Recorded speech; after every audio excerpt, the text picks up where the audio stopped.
What is up, everyone? My name is Jack Southall, back again with another video, and today I'll be talking about Raw and SmackDown from February 27th and 28th. There were a few things that happened on Raw, and SmackDown was just absolutely incredible. I cannot wait to talk about what happened on SmackDown, because that was a crazy fucking show. Crazy show. But we got to talk about Raw first, and it was probably the complete opposite. Not a lot, man. Not a lot happened on this show. There was one bit that really stood out to me, though, and that was at the end for the contract signing between Roman Reigns and Braun Strowman's match at Fastlane. It was a really cool segment, actually, and a good way to close the show. I saw this and I thought, this would just be another, boring contract signing and all that, but they actually really surprised me with this. So Braun Strowman came out with Mick Foley, who was already in the ring, to sign his Fastlane contract, and but Mick Foley prevents Reigns from backing out, or Strowman does, I don't know. Things started to turn a little bit physical when Roman Reigns came out, and they had a bit of a brawl with each other, but Strowman threw Roman over the steps, and Roman then spears Strowman through the barricade, and a poor security guy was also in Strowman's way, and he just got squashed by him as well when they got speared through the barricade. But then the craziest thing happened where Strowman throws Roman into the turnbuckle, and the turnbuckle just snaps off, and so the first rope pretty much just falls to shit, which I thought was really cool. So Strowman signs his contract and all that, but Reigns, he climbs up, and he's really hurt and he's bad and broken, but he's like, you know what, I'm not going to take his shit, signs it anyway, and now the match is official. So that was really cool. Very creative kind of contract signing. I like how Roman, after he got beat up by Braun Strowman and just got put through all that stuff, he just barely gets up, writes it, and is still able to show to Braun Strowman, you know what, you may break me and all that, but I'm still gonna fight through and kick your ass. So I think that's really cool what Roman did, and so I have to give him credit for that. And Strowman has just been on fire, a fantastic big man heel. I've really enjoyed his stuff, and you know what, I'm actually kind of hoping their match is good at Fastlane. They might surprise us, honestly. We also saw Samoa Joe tonight. He's still with Triple H and as his little mercenary and all that kind of stuff, and he ended up having a match with Cesaro tonight. And so what happened here was, I was expecting this match to be pretty awesome, but honestly, it was a pretty short match, standard stuff overall. But after the match, Samoa Joe was on the top entranceway, and then Sami Zayn just pops up out of nowhere and just beats him up and all that, which was pretty cool, and leaves him laying and all that. So yeah, I know they're having a match at Fastlane that should be really good. I expect that probably to be the match of the night, in my opinion. Joe and Zayn to put on a good classic showing. They could do some surprises in that. We'll just have to wait and see. So yeah, I'm actually kind of excited for that match. It should be pretty good. Other things that happened was there was a Seth Rollins interview with Corey Graves. He asked him, how are you doing, and do you think he can make it for WrestleMania? And Seth Rollins says, I'm not sure if I am, and he kind of blames himself for the injury and says, I'm kind of to blame here for, I said I was going to change everything by this whole rebuild, redesign, reclaim shit, but, I just stay the same and all that stuff. And so he's really pitying himself and all that. And he then, Triple H comes out and, to just rub some salt into him and be like, oh, that's so sad. You're going to miss WrestleMania and all that. But then Seth Rollins, gets up, he's still selling the injury and all that, and he's like, you know what, I am going to be at WrestleMania, regardless of whether the doctors will clear me. So I think he is going to have the match with Triple H at Mania, which is great, really good. I'm very happy that he's going to be able to make it to WrestleMania. I hope he does. I think he will. And it should be a great match. So one little issue I had with this sit-down promo thing is, the fans decided to chant CM Punk during this. What the fuck? Are you serious? Like, Seth Rollins did a really good job as a babyface. He cut a really good babyface promo, and you chant CM Punk? Like, fuck you, Green Bay. Yeah, Raw was in Green Bay this week, and the crowd was pretty shit overall, but that just kind of sealed the deal for me. But besides that, there's not really much to talk about. I guess Kevin Owens and Goldberg had a little bit of a confrontation before their match at Fastlane, but besides that, that's really about it for Raw. SmackDown, on the other hand, oh god, where do I fucking begin with SmackDown?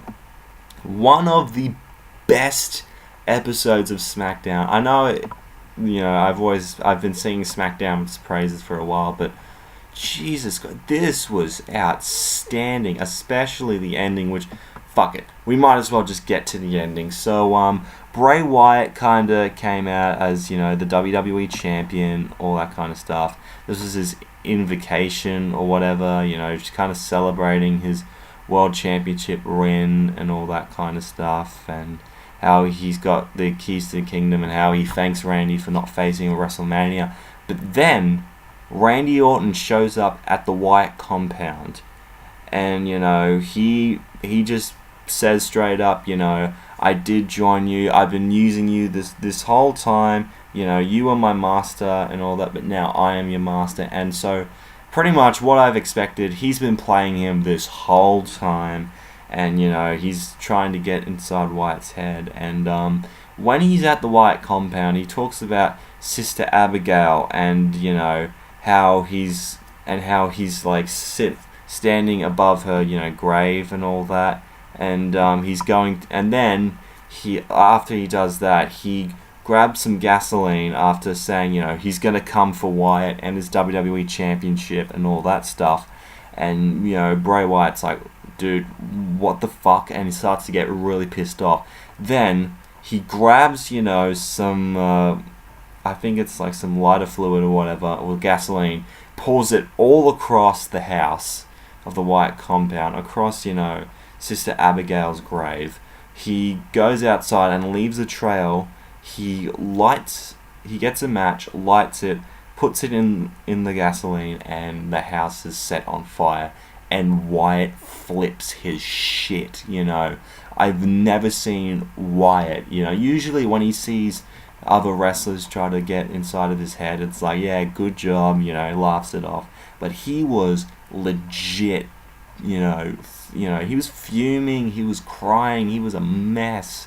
Because, Sister Abigail means the world to Bray Wyatt. And for Randy Orton to just pretty much take him away from her and kill her, burn her spirit, that's going to drive Wyatt insane. And I feel like this could be the thing that makes Bray Wyatt really, really tick, or this is going to be the thing that weakens Bray Wyatt. But I honestly hope for the first bit, I hope this strengthens Bray Wyatt to just want to go after Randy more and just, do everything in his power to make his life miserable and just to keep that championship, no matter what. So it's going to be an interesting dynamic to see, because we had the number one contender announced tonight. AJ Styles and Luke Harper had their match. They showed at the beginning of the show, they had Daniel Bryan's Shane McMahon in the GM room watching back the footage from last week, and pretty much how they couldn't see it because the camera angle was too hard to see, or some bullshit like that. And so AJ Styles was just not happy at Shane McMahon the entire night, honestly. And he said, "Oh, my feet hit Luke Harper's feet hit the ground first," which it didn't. Yours feet hit the ground first, so pretty much Luke Harper should be going to WrestleMania. But, we can't show that because they botched the finish or whatever. But they had their match, and AJ Styles ends up, he beats Harper the first time, but Harper gets his foot on the rope. Ref doesn't see it, but Shane McMahon's like, hey, look, Harper had his foot on the rope, restart the match, and AJ's like, what the hell? Since when did you start the restart matches and all that? But it looked like Luke Harper was trying to get back into it so he can kind of face his old his master at the showcase at the Immortals or whatever. But AJ Styles ends up hitting the 450 splash to get the win, which was really cool. And that 450 splash helped him pick up the win. And now, as of right now, he's going to be facing Bray Wyatt for the WWE Championship. What I'm hoping they don't, I think they might do AJ versus Orton for number one contendership match. What I'm hoping they do is have a triple threat at Mania for the world title, for WWE title. I think that would be perfect, because I don't want to fucking see AJ Styles versus Shane McMahon. Like, for God's sake, please WWE, don't do that match. You know, don't get me wrong, I love Shane McMahon. You know, I think he's great. I thought his match against The Undertaker was pretty fucking good last year, despite what other people think, and, you know, the storyline being stupid and not making any sense. But, you know, I don't think AJ Styles should be wrestling Shane McMahon. I feel like he should be kept in this triple threat match if they are going to do it going forward. And that's what I really hope they do going forward. Don't get AJ out of it. He earned his opportunity. So, you know, what good is it that he's going to just take it away from him? It wouldn't make any sense. So, yeah, hoping that's what happens coming in the future for AJ Styles. And please keep him in that world title picture for Mania. Then we get to Miz TV with John Cena at the start of the show. And holy shit, this was fucking good, man. That was a great way to open up the show. Miz pretty much, you know, just ran down Cena and all that stuff, and just went on a verbal tirade against him. And, you know, before Cena could even talk, Miz cuts off his microphone and just pretty much says how, you know, you've manipulated your way to the top and all that. And all that, you know, that typical, you know, every time, you know, Cena faces someone, they say the same things of how, you know, he's gotten to where he is because his muscles, or he does Make-A-Wishes or whatever. But then Cena gets the chance to talk, and pretty much says how The Miz has kind of ripped off everything from other characters. You know, Chris Jericho's charisma, you know, Ric Flair's figure four, Daniel Bryan's kicks and all that, and pretty much how he's just copying everyone else's and not being his real self and all that. And just Cena says, you know, oh, everyone just says the same thing about me all the time, which, you know, they're not wrong, dude. Some of the stuff they've been saying, but, you know, it is what it is. But then after Cena just destroyed The Miz on the mic, John Cena, he is an incredible promo cutter when he's passionate. Maurice then, you know, says, oh, you cannot talk to my man like that. How dare you? Slap Cena across the face, and Cena's like, ooh, Maurice, you just made the biggest mistake of your life, girl. And then Nikki Bella comes out and just chases after Maurice. Maurice pussies out and leaves, runs out with Miz, and then Nikki Bella goes, see, that's what happens when you mess with my man, bitch. So that was pretty cool, and I think it's official. We're getting Cena and Nikki Bella versus Miz and Maurice. I think this is going to be Nikki's final match. I've heard that she's going to retire after this, so yeah, you know, poor Nikki Bella fans. We're not going to see much of her anymore. But, you know, I was not liking it going into when I heard the match announced. I'm like, why the fuck would they do this match? It's stupid. But now that they've kind of shown what they can do with this, I'm like, you know what? Let's go for it. If you can give us a good storyline, let's go for it, man.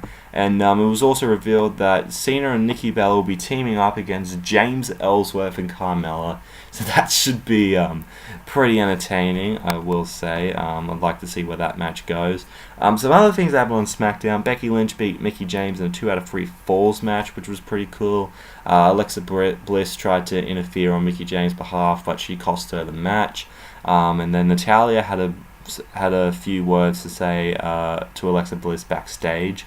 So yeah, all the divas not fucking divas, women wrestlers on SmackDown really want a shot at that, you know, women's championship, which is cool.